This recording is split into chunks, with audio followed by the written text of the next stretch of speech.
ஐயோ லாவண்யா, இவரை போய் நல்லவர் நினச்சிக்கிட்டு இருக்கியா? இந்த ஆள் ஒரு படு மோசமான ஆள் அப்படின்னு வந்து இந்த பக்கமாக வந்து கோவமா சத்தமாக வந்து மதி சொல்லும் பொழுதே ஏய் அப்படின்னு இந்த பக்கம் தங்கராஜ் கத்த, இந்த பக்கம் எல்லாருமே வந்து கோவப்படும் பொழுதே வந்து அப்படியே அந்த லாவண்யாங்கிற பொண்ணு மாலையை கழட்டி தூக்கி வீசி எறிகிறாங்க.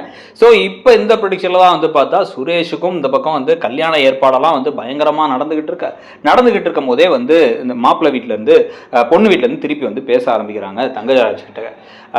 எல்லாரும் அக்கம் பக்கத்தில் ரொம்ப மோசமாக பேசுகிறாங்க, எனக்கு உங்கள் மேலே நம்பிக்கை இருக்குது, இருந்தாலும் அந்த நியூஸ் எல்லாம் வர எங்கள் சொந்தக்காரங்களே ரொம்ப கேள்வி கேட்குறாங்க அப்படின்னு சொல்ல, இப்போ அதனால் என்ன பண்ணலான்னு சொல்கிறீங்க? நான் தான் சொல்கிறேன்ல, கண்டிப்பாக வேலைக்கு எந்த பிரச்சனையும் வராது, இதெல்லாம் வந்து போலீஸ்காரங்க வாழ்க்கையில் சகஜம்தான் அப்படின்னு அவர் சொல்லும் பொழுது, இல்லை நாங்கள் அதனால் என்ன சொல்கிறோம் அப்படின்னா, ரொம்ப நாள் வெயிட் பண்ண வேணாம், நாளான்னைக்கு ஒரு முகூர்த்தம் வருது, கல்யாணத்தை கிராண்டாலாம் வைக்க வேணாம், சின்னதாக வந்து வீட்டிலே வச்சு பண்ணிக்கலாம்னு நினைக்கிறோம், அப்புறம் ரிசப்ஷன் பெருசாக பண்ணிக்கலாம் மாப்பிள்ளைக்கு வேலை திருப்பி கிடைச்சதுக்கப்புறமா அப்படின்னு. என்னங்க நம்ம கௌரவம் என்ன, நம்ம குடும்பத்தோட அந்தஸ்து என்ன, அப்படிலாம் அவன் பண்ண முடியும் அப்படின்னு தங்கராஜ் சொல்ல, இல்லை உங்களுக்காக தான், உங்கள் மேலே இருக்க நம்பிக்கையில் தான் நாங்கள் இதுக்கு ஒத்துக்கிறோம் ஆல்ரெடி கல்யாணத்துக்கு, அதனால் இதை மட்டும் கொஞ்சம் எப்படியாச்சும் வந்து கொஞ்சம் நீங்களே வந்து அந்த பையன் வீட்டில் பேசிடுங்களேன் அப்படின்னு சொன்னதுக்கப்புறமா தங்கராஜும் யோசிக்கிறார்.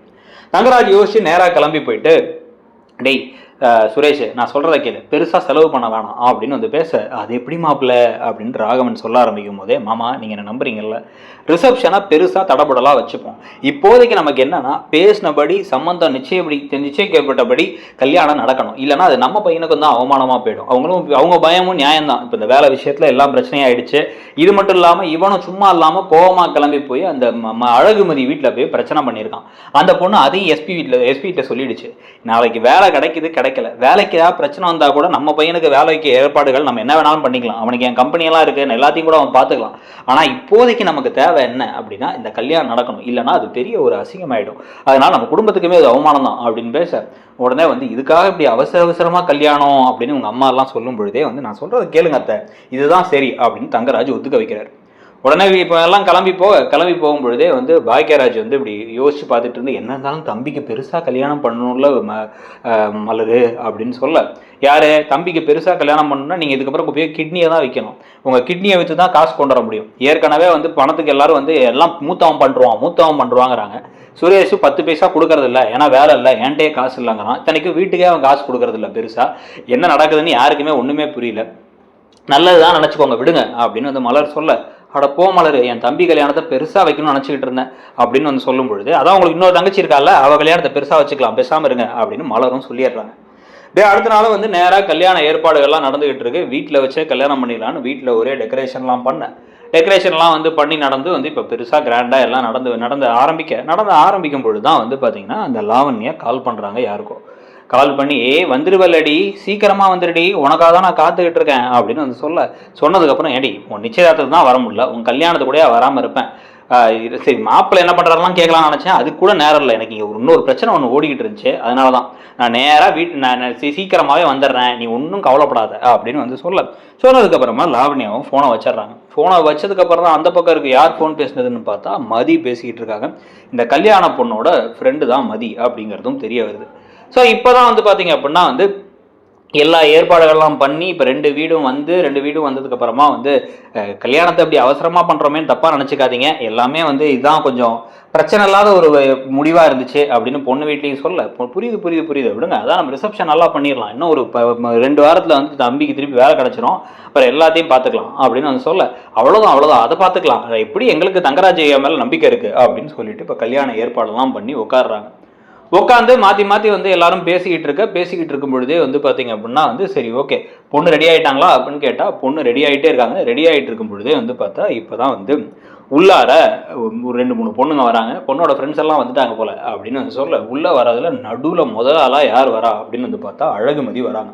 அவங்கள பார்த்தோன்னே இவங்கெல்லாம் ஷாக் ஆகும் பொழுதே வந்து பார்த்தீங்க அப்படின்னா வந்து பொண்ணு ரெடியாகி மாலையோடு இப்படி வெளில வந்ததுக்கப்புறம் மதி அப்படின்னு வந்து சொல்லும் பொழுதே அவங்க முகம் பிரகாசமாகுது, இவங்க முகம் அப்படியே உருன்னு ஆகுது, இவங்க அப்படியே மாறிட்டு வந்து இவர் தான் மாப்பிள்ளையா அப்படின்னு வந்து கேட்க, ஏய் நீ எதுக்கு இங்கே வந்த அப்படின்னு இந்த பக்கம் வந்து சுரேஷ் கையில் கழுத்தில் மாலையோட அப்படியே வெள்ளை சட்டையோட வந்து பட்டு சட்டையோட கேள்வி கேட்க முடியுது. டேய் பெசாமர்றா டேய் சுரேஷ் சொன்னா கேளு அப்படின்னு அந்த பக்கம் இவர் தடுக்க பார்க்குறாரு. இந்த பக்கம் தங்கராஜ் எல்லாருமே ஷாக் ஆகி பார்த்துக்கிட்டு இருக்கும் பொழுதே வந்து என்னம்மா மதி என்னம்மா திடீர்னு வந்து மாப்பிள்ளையை பற்றி இப்படி பேசுகிற அப்படின்னு வந்து இந்த பக்கம் வந்து இந்த பொண்ணோட அப்பா கேட்கும் பொழுது இவர் தான் மாப்பிள்ளை அப்படின்னு நீங்கள் முன்னாடியே சொல்லியிருந்தீங்கன்னா நான் முன்னாடியே சொல்லியிருப்பேன். இந்த ஆள் சுத்தமாக சரியில்லாத ஒரு ஆள். இந்த ஆளால் வந்து இந்த ஆளால தான் வந்து இவ்வளோ பிரச்சனைகளும் வந்துகிட்டு இருக்கு. நான் கொஞ்ச நாள் பிரச்சனைன்னு சொல்லிட்டு லாவண்யா, அது எல்லாமே இவரால் தான். இது வேறு யார் தெரியுமா? இந்த ஆள் என்ன பண்ணார் தெரியுமா? இந்த ஆளை பற்றி அந்த கேஸ் கொடுத்ததே நான் தான். ஏன்னா நிஜமாக வந்து போயிட்டு வந்து சும்மா போலீஸ் பிரச்சனைக்காக பண்ணல, மனசில் வன்மம் வச்சு பண்ணக்கூடிய ஆள். சின்ன ஒரு விஷயத்துக்கு போனாலும் லஞ்சம் கேட்குற ஆள். இந்த ஆளாக ஒரு நல்ல மனுஷன் நம்பி கொடுக்காதீங்க. எப்படி வரதட்சணை கேட்டிருப்பாங்க, எல்லா விஷயத்துலையுமே வந்து இந்த மாதிரி பேசக்கூடிய ஆட்கள் தான் இவங்கலாம் அப்படின்னு வந்து பேசும்பொழுதே பயந்து போனோன்னு மதி எங்கள் வீட்டு பொண்ணு மாதிரி அவளே சொல்கிறான்னா அந்த கல்யாணம் வேணாம் அப்படின்னு பொண்ணோட அம்மா வந்து அவங்க அப்பா கிட்ட பேச, யாரோ வந்து சொன்னாங்கன்னு நீங்க என்ன நினைச்சிட்டு இருக்கீங்க? என்ன அவமானப்படுத்துறீங்களா? நீங்க சொன்னீங்க தானே வீட்டில் கல்யாணத்துக்கு ஒத்துக்கிட்டோம், நாங்கள் அதுவும் சீக்கிரமா கல்யாணத்துக்கு ஒத்துக்கிட்டோம் அப்படின்னு இந்த பக்கம் தங்கராஜ் பேசிட்டு இருக்கும் பொழுதே, இல்லை எங்க பொண்ணு விஷயத்துல ரிஸ்க் எடுக்க முடியாது அப்படின்னு அவங்க சொல்லிட்டு வேகமா வந்து சாரி எங்களை மன்னிச்சிருங்க அப்படின்னு வந்து கிளம்ப ஆரம்பிக்கும் பொழுதுதான் வந்து பாத்தீங்க அப்படின்னா கட்டுப்பாய் அப்படின்னு வந்து சுரேஷ் கோமா வரும் பொழுதே மதி அவங்கள பார்த்து முறைச்சிட்டே நேராக கிளம்பி இந்த பொண்ணோட வீட்டோடவே அவங்க வீட்டுக்கு போயிடுறாங்க. போய் கரெக்டாக ஒரு மணி நேரம் கூட ஆகல, நேராக வந்து பார்த்தா வண்டியிலேருந்து இறங்கி எல்லாருமே இந்த ரெண்டு குடும்பம் வந்து வேகமாக இந்த வீட்டுக்குள்ளே நுழையிறாங்க.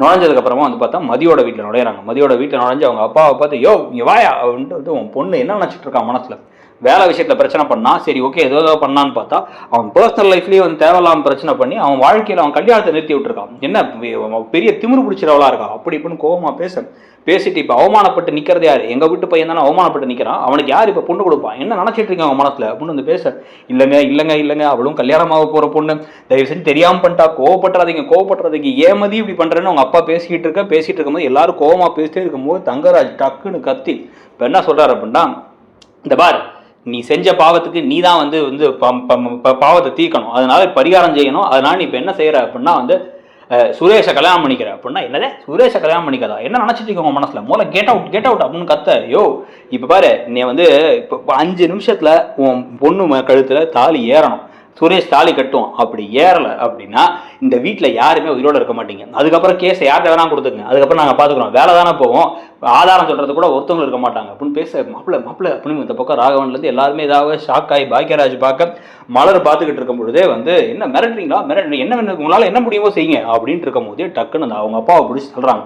தள்ளி அவங்க அப்பா கழுத்தை போய் ஆட்கள் 2 பேர் வந்து கழுத்தை கத்தியை வச்சுட்டு அப்பா அப்படின்னு அவங்க பயந்தவன் தான் வந்து ஒழுங்காக வந்து இப்போ வந்து தாலியை வாங்கிக்கிற அப்படின்னு வந்து மிரட்டும் பொழுது அவங்க ஏற்கனவே ரெடி ஆகி ஃப்ரெண்டு கல்யாணத்துக்கு போகிறதுக்காக பட்டு சேரெல்லாம் கட்டி தான் இருக்காங்க. ஆனால் சுரேஷ் தாலியை கட்டுறா அப்படின்னா இவ கழுத்துலையா அப்படின்னா கட்டுறா, நான் சொல்கிறேன்ல கட்டுறா அப்படின்ட்டு வந்து இப்போ பேசினதுக்கப்புறமா சுரேஷ் மாமா இல்லை மாமா அப்படிங்கும்போது தாலியை கட்டுறா அப்படின்றதுக்கப்புறமா தாலியை அவர் கட்டினதுக்கப்புறமா இப்போ வந்து அழகு மலருக்கும் மதிக்கும் இப்போ சுரேஷுக்கும் கல்யாணம் இந்த மாதிரில தான் நடக்க போதாம். நடந்து முடிஞ்சதுக்கப்புறம் எப்படி இந்த வீட்டுக்குள்ளே வர்றது, அவங்களுக்குள்ளே இருக்கக்கூடிய பிரச்சனைகள் அப்படின்னு கதை போதாங்கிறத பார்க்கணும். நீங்கள் என்ன நினைக்கிறீங்க? இப்படி தான் 2 பேர்த்தோட கல்யாணம் நடக்குமா, இல்லை இவங்க 2 பேரும் காதலில் விழுந்துருவாங்கன்னு நினைக்கிறீங்களா? அந்த ப்ரெடிக்ஷனை பற்றி உங்கள் கருத்தை சொல்லிட்டு அப்படியே நம்ம சேனல்லே வந்து பார்த்தீங்கன்னா சிறகடி காசையில் ஆரம்பித்து பாண்டியன் சோது வரைக்கும் மற்ற ப்ரெடிக்ஷன் வீடியோஸையும் பார்த்துட்டு நம்ம சேனலையும் மறக்காமல் சப்ஸ்கிரைப் பண்ணி அந்த பெல் ஐக்கானை கிளிக் பண்ணிக்கோங்க. தேங்க்யூ.